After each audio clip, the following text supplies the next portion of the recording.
এই বর্ষায় কোথায় যাবে ভাবছো? তাহলে চলো কলকাতা থেকে মাত্র 2 রাত 3 দিনের জন্য তোমাদেরকে ঘুরিয়ে নিয়ে আসি এমন এক জায়গা থেকে যেখানে তোমরা পাহাড়, নদী, সমুদ্র, জঙ্গল, ঝর্ণা সমস্ত কিছু একসাথে পারবে।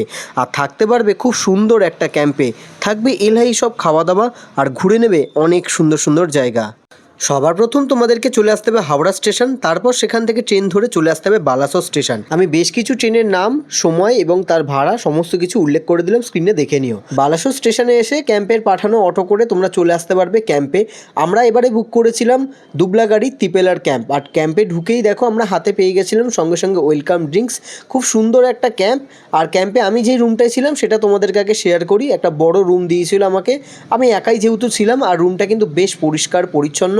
এই রুমের ভাড়া কত তোমাদেরকে ভিডিও শেষে আমি বলবো। ফ্রেশ হয়ে চলে গিয়েছিলাম লাঞ্চ করতে, আর লাঞ্চে কিন্তু এলাহি সব খাওয়া দাওয়া ছিল, যেগুলো সমস্তটাই থাকবে প্যাকেজের মধ্যে। ভাত, আলু ভাজা, ডাল, স্যালাড, ঝিঙে আলু পোস্ত, চিংড়ি কারি, পমপ্লেট, চাটনি, পাঁপড়, এই সমস্ত খাওয়া দাওয়া কিন্তু সবই পেয়ে যাবে। জমিয়ে খাওয়া দাওয়া করেই চলে গিয়েছিলাম ঝাউবন ঘুরতে, আর তার সাথে কিন্তু নির্জন সমুদ্র। অপূর্ব লাগবে, তোমরা যদি একবার আসো তোমাদের আর বাড়ি ফিরে যাওয়ার জন্য মন চাইবে না। যাই হোক, সন্ধ্যেবেলা চলে এসেছিলাম ক্যাম্পে, আর ক্যাম্প কিন্তু সন্ধ্যেবেলা মায়াবীভাবে সেজে উঠেছে তার সুন্দর আলোকসজ্জায়। আর তার সাথে গরম গরম পকোড়া এবং চা দিয়ে কিন্তু সন্ধ্যাটা আমরা খুব সুন্দরভাবে এনজয় করছিলাম, আর এইগুলো সমস্তটাই থাকবে প্যাকেজের মধ্যে। আর তারপরে রাত্রেবেলা খাওয়া দাওয়ায় কী কী ছিল একটু দেখিয়ে দিই। সেটা হচ্ছে রুটি, তার সাথে পনিরের একটা সবজি দিয়েছিল, আর তার সাথে ছিল কিন্তু চিকেন কষা। দ্বিতীয় দিনে ঘুম থেকে উঠতে না উঠতে হাতে চলে এসেছিলো গরম গরম চা, এবং তার সাথে পেয়ে গেছিলাম সকালবেলা ব্রেকফাস্টে গরম গরম লুচি, তার সাথে তরকারি, আর হচ্ছে ডিম সিদ্ধ আর একটা মিষ্টি। এই ব্রেকফাস্ট করেই কিন্তু আমরা সঙ্গে সঙ্গে বেরিয়ে পড়লাম ক্যাম্প থেকে। একটা অটো বুক করে নিলাম এবং বেরিয়ে পড়লাম সাইট সিন করার জন্য।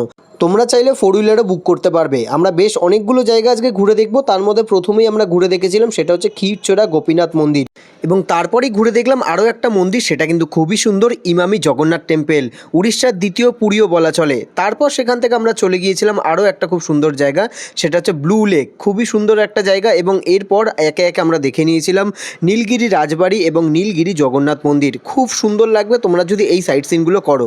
এবং সবশেষে আমরা ঘুরে দেখেছিলাম পঞ্চলিঙ্গেশ্বর, যেটা কিন্তু আমাদের আজকের মূল আকর্ষণ ছিল। এখানে কিন্তু বাবাকে দেখা যায় না, দর্শন বা স্পর্শ করতে হলে ঝর্ণার তলায় এইভাবেই কিন্তু তোমাদেরকে হাত ঢুকিয়ে স্পর্শ করতে হবে। যাই হোক, টোটাল আমাদের কত ফেয়ার লাগলো সেটা তো স্ক্রিনে মেনশন করে দিলাম। ক্যাম্পে ফিরেই কিন্তু লাঞ্চটা করে নিয়েছিলাম, আর খুব সুন্দর খাওয়া দাওয়া ছিল।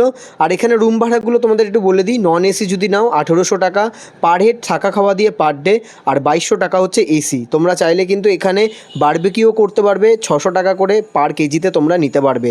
আর রাত্রেবেলা ডিনারে ছিল সেদিনকে রুটি, চিকেন কষা, তার সাথে পনির। যাই হোক, এইভাবেই কিন্তু আমাদের কেটেছিল 2 রাত 3 দিনের দুবলাগাড়ি ট্যুর।